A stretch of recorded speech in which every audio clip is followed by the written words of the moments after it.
Welcome everyone to this Let's Play of Kerbal Space Program 1.2.1, also known as Loud and Clear.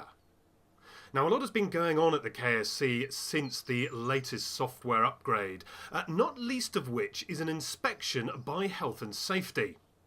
Now, they have determined that one of the causes of Kerbal astronauts being bright green is the enormous and powerful antenna that have been mounted in all of Kerbal spacecraft up until now that are capable of transmitting data all the way back to Kerbin from distant planets like Eeloo. As a result, they have dictated that only single-purpose and much smaller antenna should be mounted on Kerbal spacecraft for the foreseeable future.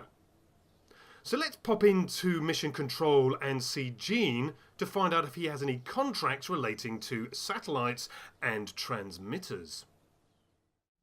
Well, quite a lot has happened here at the KSC since the software update, and one of the mods that we have installed is Contract Configurator, and that has changed the way that contracts are displayed, and this has been the case for quite some time. Down here on the left we can see all of our available contracts subdivided by category, and the one we're interested in today is the satellite group, which is everything satellites. We need more satellites orbiting every celestial body. So let's see what Gene has offered up. It is to position a satellite in a specific orbit of the Mun.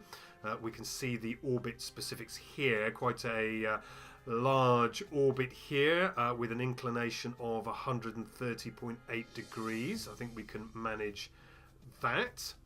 It has to be a new unmanned probe with an antenna and that can generate power. We can do that. Clearly it has to be in the designated orbit. It has to have an accelerometer on board, a mystery goo unit on board, and for some reason it needs a soil moisture sensor on board. Okay, we can do that. We'll get an advance of 57,000 funds. For completion, we will get 168,000 funds, 21 science, and 13 reputation. Obviously, we have no intention of failing or declining. So I think we should accept this contract and head on over to the VAB to build our first craft, which will be dependent on transmitters. Okay, so let us check out our contracts. We need to build a new unmanned probe with antenna and power. Now, there is going to be a little bit of a problem building this, and that problem is simply that we don't already have a network around Kerbin that we can use to relay signals back to the KSC. So we're going to have quite a bit of a problem getting this data back and forth, getting control of our craft from the KSC out to was it the Mun? So we are going to have to be pretty careful with how we deploy and manage our craft. Now, these are the various antennae we have at the moment. We have our usual Communitron 16 for short distances, and obviously we have our Communitron 16S, which is our indestructible antenna for launch purposes. So what I'm going to do, let's get some of these antenna on here straight away, and then we can have a look at how we're going to use them. So that'll be for short distance transmission, but for medium and longer distance transmission, at least within the Kerbin sphere of influence, we are going to need one of these, which is a deployable antenna, HG5 high gain antenna. So if we extend that, you can see how that looks when extended. Now that has an antenna rating of 5. Let's see if I can pin. There we go. Pin that. There we go. 100 million meters when combined with a level 1 deep space network. The deep space network is basically the level of your station, your transmitter station on Kerbin. I believe we have a level 2 transmitter station. So 500 million meters should be just about enough for us to reach the Mun, if I remember correctly. So that should be suitable for that. It is also a relay antenna, which means it can relay signals from other craft in the nearby vicinity. Whereas if we look at the Communitron 16, it is only a point-to-point transmitter, so it can only be the end of a single hop in the case of transmitting between craft to relay back to Kerbin. So we have got both functions on this craft, so we could use it as a point-to-point relay, but also as a multi-step relay back to Kerbin. And obviously this tiny Communitron 16 is only a direct antenna used for sort of the early parts of missions, or perhaps for probe or rover craft that are leaving a base station a short distance behind. So this is probably overkill for this particular craft, but having not used any of these transmitters before, I thought we better go overkill and just make sure we don't fail on day one. Okay, so we've got ourselves a probe core and a handful of transmitters which will fulfill the majority of our needs to begin with. So let's look in some of these new categories we have been given and get ourselves maybe a battery pack, because we're going to need batteries to keep this thing going when it's on the dark side. And we're also, I think, going to need a bit of stability and control. So I'm going to add a reaction wheel in there like so. So that gives us battery and control. Next, I think we're going to use these toroidal fuel tanks to give us our fuel. And then finally, if we go up here, we use this little spark engine to give us our, there we go, to give us our basic satellite. Now, we still need a few bits and pieces. We need to generate power. We have the antenna, but we need to be able to generate power. So to do that, I think I will use some solar panels, but I'm not going to do that immediately. What I thought we could do is we could use some of these octagonal struts perhaps to create a little more aesthetic pleasure to our vehicle. And what I think I was going to do, let's see if I can do this. Let's have a look. How should we do this? What I thought we'd do is we would use the move tool just to snap this further down. I think we're going to need to make it a little bit bigger as well. So let's get our tweak scale. And what I thought we would do, let's see, 100 and... Can I make 130? No, 120 will do. I think it'll do. Let's get our move tool. So what I'm going to do is build a little sort of structure around the body there, part of our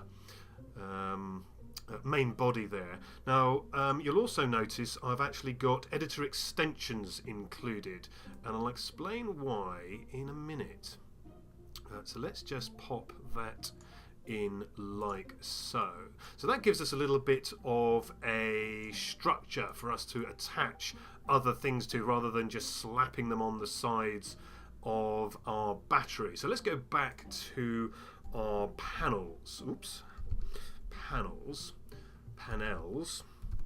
and have a look at what we have. Now, we're not going to be bringing this back, so I thought we'll use these cheaper deployable solar panels, these OX4Ls, and we'll put a couple of those on. Let's put, so let's have 2R, as it's known in the business. Which way round do we need to put these? There we go. Can't really see them with this bright green. You can't really see, but there we go. That's rather. Let's move that up a bit. We only need one of those. There we go. So let's move that up a bit, and if we can get there, move that up there like So, is that clear? Yep, that's clear. So, let's extend the solar panels so they're clear, almost clear. I think if they're going to rotate, they're going to be a little close. Let's put that back. Control Z. Control Z is your friend. There we go. So, let's grab the solar panels and move them up just a little. I think we're going to have to move that little transmitter there. Oh, only the one. Let's get 2. And then move this around to this side. There we go. And perhaps move this. If I can grab it. There we go. Perhaps we will snap that on the top. Somewhere like so. Is that in the middle? Have a look at those bolts. Maybe it needs to come across just a little. There we go. So I think these will now be clear of our toroidal tanks, even when they are rotated. Yeah, I think they'll be fine. They'll be fine. So let's just retract those. So this gives us a little bit of a superstructure for us to be attaching our various parts to. So we have a new Ant-Man probe with antenna and can generate power. Must reach the designated orbit. Needs an accelerometer. Now, is that going to search for accelerometer? There we go. So there's our double C seismic accelerometer. So we only need one of those. So we will clip that to the body like so. So that's the accelerometer. Mystery goo. Mystery. There we go. So we've got this mystery goo. I don't know what that's showing as a mystery goo. But we have this as our mystery goo containment module. So let's just rotate that and then add that here. Let's bring it down just a little bit. Oh, didn't quite connect it. There we go. So that is positioned almost correctly. But I think I'm just going to bring it up a little and then push it in a little. Is that... yeah, I think that's fine. Maybe down just a smidgen. OCD for the win. There we go. So there is our mystery goo unit, and we need a D-Magic soil moisture sensor. Oh dear, soil moisture sensor. Wow. Right. I didn't realise it was that big. Okay. So let's snap this here on the side. And then maybe put this on the top. There we go. Is that actually on the top? No, it's not. It's actually connected. Have I lost a connection point? I think I've lost a connection point there at the top. Hopefully that doesn't invalidate the part. Oh, I know why I lost it, because I've actually attached this octagonal strut to the top part. So although you have dragged this through, the connection point is still used. This is actually a smidgen convenient. The next connection point being the top of the octagonal strut. Well, that's actually a little bit convenient. I wonder if this will actually work. Deploy array. No, it won't work. Oh dear, no, that can't work. So we're going to have to. Oh dear, we're going to have to change this. So let's get rid of that. So that's going to be a bit of a problem. Okay, how can we fix this?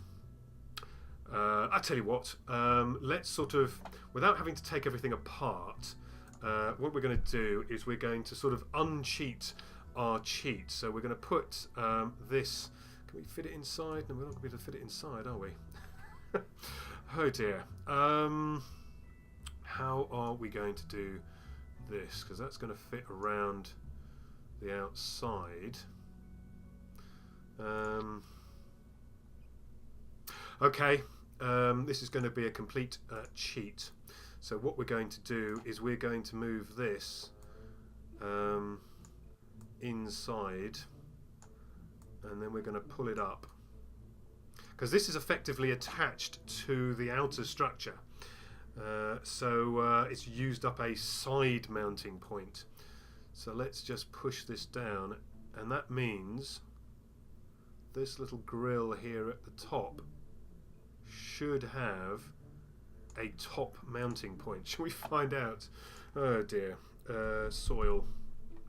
Let's get to our normal soil. There we go. Mounting array. So there we go. So we've got our enormous array. And now, do those arrows point in a particular direction? I think they do. So let's get the rotator tool. This is the part we want to rotate, and I'm going to turn that all the way around. I'm going to turn it around in 45-degree snaps. That's what that is showing me. Unfortunately, it was on a partial snap. So this is going to be rotate in 45-degree snaps. There we go. So that's snap round to there. So I should now be able to deploy this array. There we go. Now, I could have used one of these soil moisture monitor sensors built into universal storage, which might have been a little more sensible, but where would the fun be in that?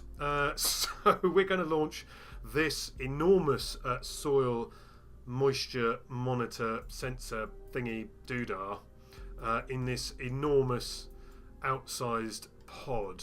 So there we go. So let's retract the array. And get that all fitted away. Now that's probably going to use a heck of a lot of electricity, isn't it? Well, let's hope it can do its thing whilst powered by these measly photovoltaic panels. Oh dear. Okay, well this is our soiled craft. Oops. Let's get that right. Soiled satellite. Oh dear, light. There we go. Can we spell that right? I think we've just about spelt that right. So Mark 1. Oh dear. So this is the craft that we're going to be sending on our journey to Minmus. Now there's a few other bits and pieces we need that I'm going to try cramming on to our sort of little metal superstructure we've got in here, and the first of those is going to be our Compo Max radial tubeless KOS processor. So I'm wondering if I can squeeze that in. I think we're going to probably have to move that antenna there and maybe put that around. Can we squeeze it in above? Like so. No, we can't really. Oh, it's probably because we've got our snaps on a bit too small. There we go. So let's see. If I'm still getting a hang of. I'm still getting the hang of the editor extensions, and snapping is one of those things that's changed. So let's see. Can I? That's not right. Let's see. There we go. Snap that in there. That kind of looks like it's supposed to be there, and it's not clipping into our panel. The other thing we're going to put on is, let's have a go. Where's this going to be? It's under science equipment, I think, and it is our Kerbin engineering system. Now both of these systems are currently in beta. That doesn't really look very good there, does it? But it'll do. They're currently in beta, so I've loaded them manually, not through CCAN as usual. Yeah. So we'll see if they work. Now, one of the limitations I know of Kerbal Engineer, which you can see here at the top, is it doesn't yet deal with fuel priorities. So using fuel pipes is necessary even when KSP doesn't technically need them. So that's just one thing to be borne in mind. So let's just make sure I have saved that and get on to providing ourselves with a launcher. So the first thing for a launcher is a decoupler. So let's get our stack decoupler. Is that, yeah, that's the right size, I think. And then beneath that, oh actually no, we could probably use the smaller one. So let's use this smaller decoupler, there we go. And then we're going to use, which is now under payload, is the Airstream protective shell. There we go. So this is the small protective shell. Is that, yeah, there we go. Let's get up above. Where can I press? There we go. Place the cross section. No, I think I must be a little bit too narrow. So let's widen out the cross section a little bit. There we go. And then close up. And finally close the fairing. So there's our little sort of nugget of spacecraft that's going to be going to the Mun. Now, looking at my Delta V map, we need about 5,000 Delta V to actually land on the Mun, and it's about 4,500 to get there into a nice stable orbit. So what's that? So 4,500 Delta V is what we're going to be aiming for, and that should be masses to get us into what will be quite a wide and eccentric orbit. So let's get our standard engines. We're going to use the Reliant as it's very reliable, and that's 4,800 as it is, with pretty good there we go, a pretty good thrust to weight ratio, but we've not finished building the craft, not by half. So what next? Well, we don't really need a lot of extra Delta V at this point, or a lot of thrust. So let's get on with putting on our winglets. Let's have 4 of those as usual. Just bring that. No, we don't want 4. We want to bring round the snap to 22.5 degrees. Is that really what that normal snap was? So that's 4.6. So we probably do need a smidgen of extra fuel. So let's put on, let's see, we could put on a little bit of a transfer stage. Why don't we do that? Let's put on a transfer stage. So let's go with one of these little fuel tanks. Let's bring that out of the way. And then one of our LV909 engines. They're quite good for transfers. Next we will need, under coupling, it's now under coupling, a medium decoupler. There we go, let's put that on. And then finally that in there. Let's just get rid of our contract window. There we go. So let's make sure all of our various decouplers and engines are in the right order. So we'll need that down there. And I'm never really sure where the protective shell should go in the staging. So that's always a bit of a problem. We've got the right engine. We've got the right engine. Okay. So we've got 1.4 Delta V, 1.4 thrust to weight ratio, and about 2,000 in the bottom stage. We've got the transfer stage. It's only got 500 in and of itself, but we've got a grand total, including what's in the last stage, of 4,300 Delta V. Now this is an underestimate of what we will have, because it assumes that we are in the atmosphere of Kerbin throughout, and of course that's not going to be the case. We're going to be pretty well out of the atmosphere by the time this bottom stage, stage 3, has been used up. So if we remove Kerbin's atmosphere, you can see that the grand total goes up much higher to 6,699. So without the effects of atmosphere, these top stages, again, if you look, this gains about 300 Delta V. There we go, about 300 Delta V, that top stage, by not being in the atmosphere. So I think we will be okay with the amount of Delta V we have in this craft. So let's add launcher. launcher, LAU. So let's save that. And I think for the next episode, we will send this on its way to I'm about to say to Kerbin. We'll send it to Kerbin's launch pad along with a set of 4 launch stabilizers, which again we will put into the right stage. So with that said, I'd like to thank you for watching. I hope you're looking forward to our first loud and clear launch in the next episode. So I look forward to seeing you soon. Take care. Bye-bye.